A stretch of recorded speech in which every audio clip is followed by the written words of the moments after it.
সুপ্রিয় দর্শক, আসসালামু আলাইকুম। নিউজ 24 এর সন্ধ্যার সংবাদে আপনাদের সবাইকে স্বাগতম। প্রথমেই জানিয়ে দিচ্ছি সংবাদ শিরোনাম। রাজধানীতে জয় বাংলা স্লোগানে আওয়ামী লীগের লিফলেট বিতরণ।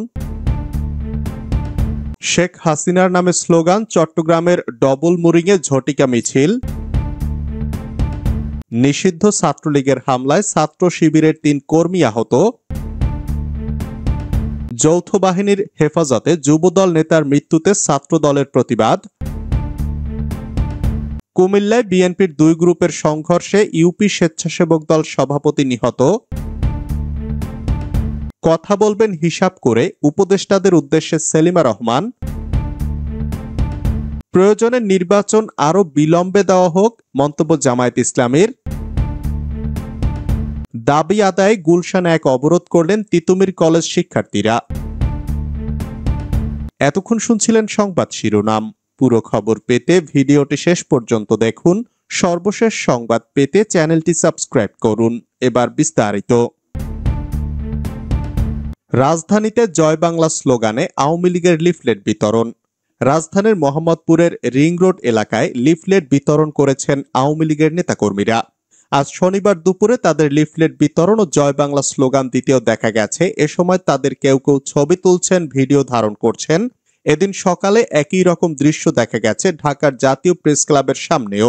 জানা যায়, অন্তর্বর্তী সরকারকে অবৈধ ও অসাংবিধানিক আখ্যা দিয়ে 18 দিনের কর্মসূচি ঘোষণা করেছে আওয়ামী লীগ। আজ রাজধানী ঢাকা সহ দেশের বিভিন্ন জায়গায় প্রথম দিনের কর্মসূচি হিসাবে লিফলেট বিতরণ করার চেষ্টা করেছে তারা। কর্মসূচি অনুযায়ী আগামী বুধবার পর্যন্ত লিফলেট বিতরণ চলবে। আজ মোহাম্মদপুর এলাকায় প্রচারপত্র বিলির সময় আওয়ামী লীগের উপকমিটির সদস্য প্রকৌশলী সঞ্জীব ইসলাম আপেন্দি, মাহবুব খান, ছাত্রলীগের সাবেক সহসম্পাদক রুমন সর্দার, জগন্নাথ বিশ্ববিদ্যালয় ছাত্রলীগের সাবেক যুগ্ম সাধারণ সম্পাদক জামাল হোসেন ও ছাত্রলীগের সাবেক উপসম্পাদক তরিত চৌধুরী উপস্থিত ছিলেন। লিফলেট বিতরণ কর্মসূচি চলছে জানিয়ে আওয়ামী লীগের উপকমিটির সদস্য ও ছাত্রলীগের সাবেক যুগ্ম সাধারণ সম্পাদক মোহাম্মদ আনোয়ার হোসেন বলেন, আজ থেকে টানা 5 দিন ঢাকা মহানগর সহ সারা দেশে লিফলেট বিতরণ কার্যক্রম চলবে। আমরা সকালে জাতীয় প্রেস ক্লাবের সামনে থেকে লিফলেট বিতরণ শুরু করেছি। এই কর্মসূচি পালনে আওয়ামী লীগ ও সহযোগী সংগঠনের নেতাকর্মীরা মাঠে নেমেছে।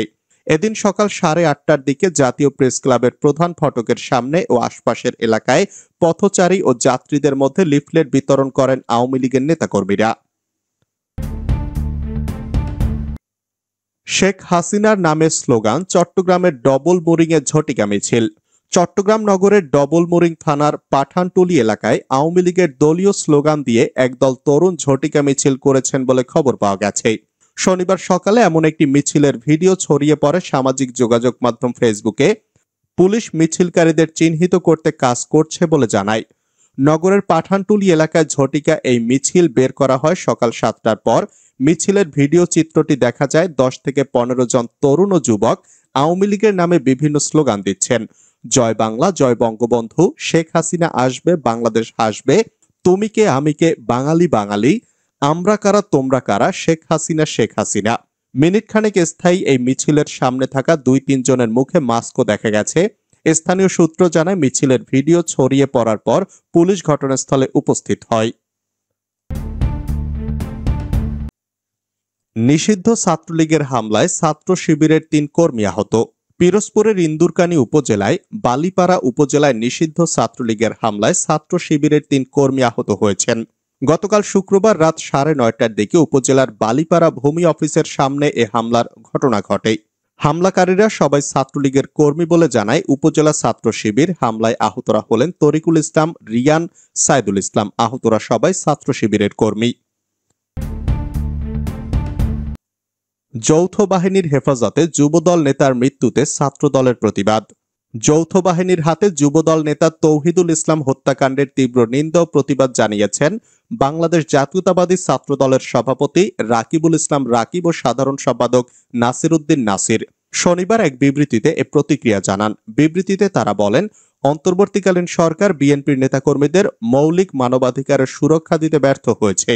সরকারকে অতি দ্রুত জনগণ এবং গণতন্ত্রকামী সব রাজনৈতিক দলের নেতাকর্মীদের জীবনের নিরাপত্তা নিশ্চিত করতে হবে। নিহত তৌহিদুল ইসলামের হত্যাকাণ্ডের যথাযথ বিচার এবং তার 4 কন্যা সন্তানের আর্থিক ও নিরাপত্তা সহ সব সুরক্ষার দায়িত্ব রাষ্ট্রকে বহন করতে হবে। এ সময় অভিযুক্তদের অবিলম্বে চাকরি থেকে অব্যাহতি এবং গ্রেপ্তার করে আইনের আওতায় আনার দাবি জানান তারা। কুমিল্লায় বিএনপির 2 গ্রুপের সংঘর্ষে ইউপি স্বেচ্ছাসেবক দল সভাপতি নিহত। কুমিল্লার নাঙ্গলকোটে বিএনপির 2 গ্রুপের সংঘর্ষে একজন নিহত হয়েছেন। নিহত মোহাম্মদ সেলিম ভুইয়া হেসাখাল ইউপির স্বেচ্ছাসেবক দলের সভাপতি ছিলেন। শনিবার বেলা 3টায় উপজেলার বাঙ্গড্ডা বাজারে এ ঘটনা ঘটে।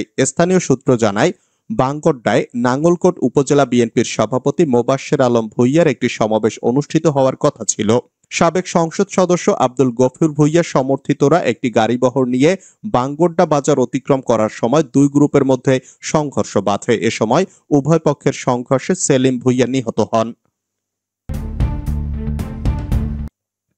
কথা বলবেন হিসাব করে উপদেষ্টাদের উদ্দেশ্যে সেলিমা রহমান।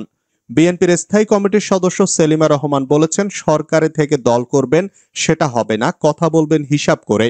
বিএনপি একটি বড় দল এবং ঐতিহ্যবাহী দল, সেই দলের বিরুদ্ধে কথা বলতে হলে সংযত হয়ে কথা বলতে হবে। শনিবার জাতীয় প্রেস ক্লাবে জিয়াউর রহমান সমাজ কল্যাণ ফোরামের উদ্যোগে আয়োজিত আগামী জাতীয় সংসদ নির্বাচন নিয়ে আওয়ামী দোসরদের নানামুখী ষড়যন্ত্রের বিরুদ্ধে নাগরিক প্রতিবাদ সভায় তিনি কথা বলেন। প্রয়োজনে নির্বাচন আরও বিলম্বে দেওয়া হোক, মন্তব্য জামায়াত ইসলামীর। নির্বাচনের আগে জুলাই আগস্ট বিপ্লবে গণহত্যার বিচার দাবি করেছেন জামায়াতের আমির ডাক্তার শফিকুর রহমান। তিনি বলেছেন, বিগত সময়ে যারা মানুষ হত্যা করেছে তাদের বিচার আগে নিশ্চিত করতে হবে, প্রয়োজনে নির্বাচন আরও বিলম্বে দেওয়া হোক। শনিবার সকালে সুনামগঞ্জ সরকারি জুবিলি উচ্চ বিদ্যালয় মাঠে দলীয় কর্মী সভায় প্রধান অতিথির বক্তব্যে তিনি এসব কথা বলেন। ডাক্তার শফিকুর রহমান বলেন, আমরা অতীত নিয়ে কামড়াকামড়ি চাই না, তবে যারা গণহত্যা, ছাত্র হত্যা, গুম করেছে তাদের বিচার অবশ্যই অগ্রাধিকার দিয়ে নিশ্চিত করতে হবে। প্রতিশোধের জন্য নয়, মানব সমাজকে কলঙ্কমুক্ত করতেই তাদের বিচার করতে হবে। কিছুদিন আগেও আমাদের নেতাকর্মীরা বিভিন্ন ধর্মের মানুষকে পাহারা দিয়েছেন। দাবি আদায়ে গুলশানে 1 অবরোধ করলেন তিতুমির কলেজ শিক্ষার্থীরা। সরকারি তিতুমির কলেজকে স্বতন্ত্র বিশ্ববিদ্যালয় ঘোষণার দাবিতে রাজধানীর গুলশান 1 নম্বরে সড়ক অবরোধ করেছেন আন্দোলনরত শিক্ষার্থীরা। শনিবার সন্ধ্যা 6:30টার দিকে কয়েকশো শিক্ষার্থী গোল চত্বরে অবস্থান নেন। এতে যান চলাচল বন্ধ হয়ে যায়। এ সময় অবরোধকারী শিক্ষার্থীদের বিভিন্ন ধরনের স্লোগান দিতে দেখা গেছে। আন্দোলনের শিক্ষার্থীরা বলেন, যে কোনো মূল্যে 7 দফা কর্মসূচি মেনে নেওয়া হয়েছে এমন ঘোষণা আসতে হবে। যতক্ষণ এই ঘোষণা না আসবে ততক্ষণ আন্দোলন চলবে। এর আগে এদিন সরকারি তিতুমির কলেজকে বিশ্ববিদ্যালয়ে রূপান্তরের জন্য শিক্ষার্থীদের আন্দোলনের প্রেক্ষাপটে বিবৃতি দেয় শিক্ষা মন্ত্রণালয়। বিবৃতিতে বলা হয়েছে, সরকারি তিতুমির কলেজকে বিশ্ববিদ্যালয়ে রূপান্তরের দাবিতে চলমান আন্দোলনের বিষয়ে শিক্ষা মন্ত্রণালয় তথা সরকার অবহিত রয়েছে। শিক্ষা মন্ত্রণালয় জানিয়েছে, ঢাকার ঐতিহ্যবাহী 7টি কলেজের সমন্বয়ে একটি পৃথক বিশ্ববিদ্যালয় গঠনের লক্ষ্যে ইউজিসির চেয়ারম্যানের নেতৃত্বে গঠিত একটি বিশেষজ্ঞ কমিটি কাজ করছে। এক্ষেত্রে সরকারি তিতুমির কলেজের বিষয়টি বিশেষভাবে বিবেচনা করা হচ্ছে।